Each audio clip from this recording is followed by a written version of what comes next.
So, where do you even start with your marketing automation? This is a question that I've received, and it's a common one because the term marketing automation can mean so many things to so many people and conjure up ideas of needing a crazy big fancy system and full of all sorts of complicated technology and all that kind of stuff. Whereas, really, marketing automation, as I define it, doesn't necessarily need to contain all of that. It can include some of it, but not all of it. So, what I'm going to do in this is give you, really three things that I would consider starting using automation, and depending on how this goes, I might even have an extra little bonus for you at the end. So keep watching.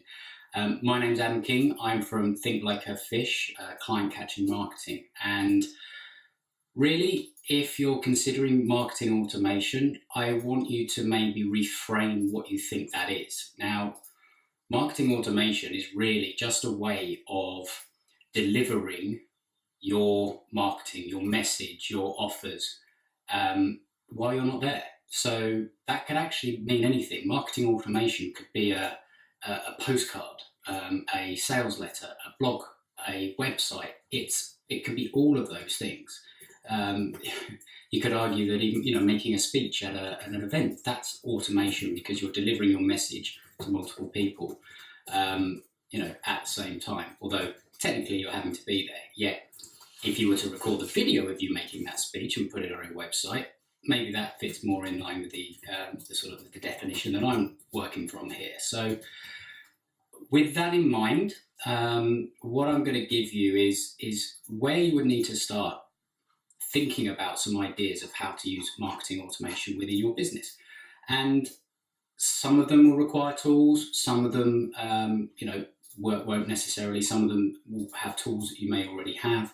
But there are multiple different ways of using marketing automation that could really make this video go on for days, not the short time that I'm trying to get this one done for. So right, the first one I'm going to suggest that if you sort of just want to think about something that's a pretty simple setup with marketing automation is adding a live chat to your website.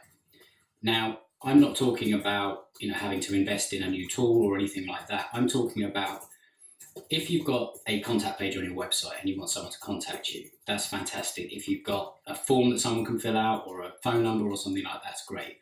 But what a lot of people don't know is you can actually use Facebook Messenger as a live chat. There is there's a thing that you can use within your Facebook called Facebook Live Chat, and it's actually fairly simple to set up. I'm not going to walk you through the nuts and bolts of how to do it. That's what Google's for, and there's plenty of information out there. But essentially, what you would do is you would go into the page of your business, and assuming you've got one set up, and you go into the settings and you look under Messenger platform. Now, within that, you'll see the option to start or sort of create your live chat.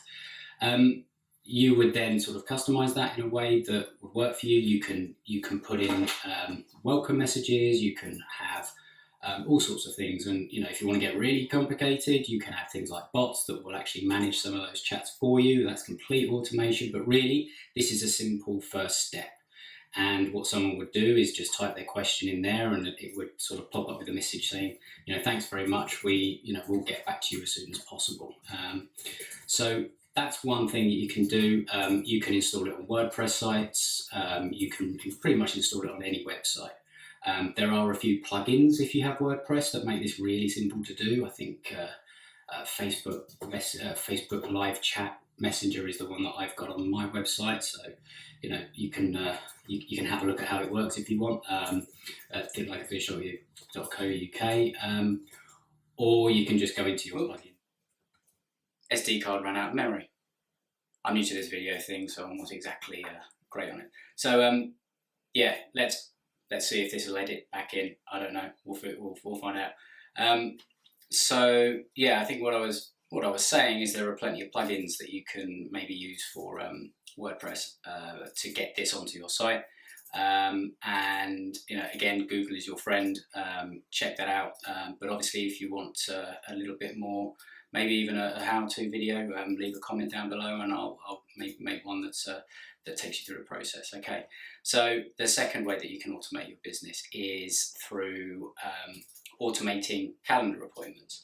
If you're a service business like I have, and you need to talk to people before they become clients, then this way of automating your marketing will allow you to basically avoid all of that sort of toing and froing, missing calls, trying to set up a call time that works for both of you, with that whole email tennis and all that sort of thing. This one thing alone has probably saved me 10 to 15 hours a week, just by having this automated. You can use all sorts of different tools. Some of them are free, some of them will, have a paid for subscription, and some have more features than others. But essentially what this allows you to do is have a link where somebody clicks, they pick a time that you've pre-selected as available on your calendar, and they select their time, and that time is then put into your calendar and their calendar, and everything is sort of set up. The beauty of this as well is it sends out automated reminders to remind someone that they need to be on the call. And if like my business, that you like to have these calls via an online video conferencing to allow you to obviously speak to people face to face, or share screens to go through sorts of things like that, then you can also use a number of these tools to integrate with these kind of tools. Like, for example, I use Zoom to take all the calls that I have as well. So that's a really good thing. That some of the examples, Calendly is a popular one. There's a free version. It's quite basic, but it can do the job. I use Schedule Once. You can use, I think, things like Actuality or something like that. Can't remember the name. Appointment Core. There's a lot of, again, Google is your friend in this instance, and that allows you to make a good impression, follow up with people. It means that people are going to show up. It saves you a huge amount of time, and it's a really good thing to put in your business. The third one is having something on your website that people can opt in for, and provide with their details that you can then follow up via automated emails. Now, I'm sure many of us have either got something like this, have been through something like this, but essentially what you're going to do is offer a download, a free PDF, a short guide, a cheat sheet, a checklist, something like that, that somebody puts in their information, and then you send it via email, and then you have a series of emails that are scheduled to go out to that person, following up with delivering your message after that. Now, this doesn't have to be complicated. This can be a very simple one-page sheet that solves a very specific problem for somebody, and then the email sequence is just a case of thank you, here's your guide. Then you introduce the sort of you talk about a problem that that type of person who is opting in for that lead magnet has, and cover a solution, so you actually help by giving some value in advance. Then the next one could be something like a number of ways you can do this. A client testimonial that shows somebody has solved that problem via your service. It could be a case study, or it could even be your story that is told in a way that sort of presents the problem in the way that they are facing it, and how you overcame it as a solution. That's actually the approach that I've got with a number of my sort of follow-ups that I use in the business. And for example, this one on this subject, this is a report that I have. If you want to go and find it, I'll put a link in the thing, but it's 25 things every service business should automate. And it sort of goes through and gives examples, and it's really quite a helpful guide. So I'll put a link to that in there, but you'll then actually see what that follow-up process looks like. So feel free to grab that. So those are the three. There's Facebook live chat messaging, there's automatically scheduling appointments, and then there's having a lead magnet that sort of takes people up to that. I did say there was a bonus, didn't I? So yeah, how about what I'm doing now? As much as I have not really done these, and it's been, you know, a little bit sort of complicated. This in itself is marketing automation. I'm delivering a message, and you know, after I've recorded this and posted it, it will go live, and it will be available to people 24/7. And you know, that is a form of automation. But what I want to give you as the extra bonus bit is you could actually combine number two, scheduling calendar appointments, with this. Because when I'm saying schedule calendar appointments, one of the most powerful things in marketing is obviously social proof, and it's you know, other people telling their story about how they had a problem and they found a solution in you and you as your business.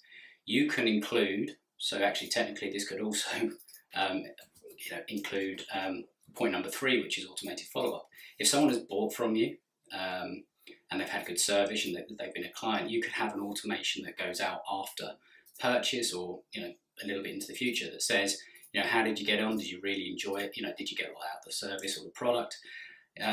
We'd love to hear your story, and if you'd be open to leaving a testimonial and doing so by video, click this link to schedule a video call where you then get on the phone with that person. All of the automation is taken care of. You get on the phone with the person and you ask them some questions about, you know, how they, you know, what was the problem they had that they came to you with? How did they feel about it? You know, what was it doing? You know, what impact was that having on their life? That kind of stuff. And then gradually sort of go into the solution, how they felt afterwards, the experience, and you know, whether they, you know, what they'd say to somebody else in their position where they were. And you'll get some fantastic case studies in that way. So, you know, these things can all be combined and used in multiple different ways. So yeah, I hope that's been helpful. So yeah, I'll see you next time.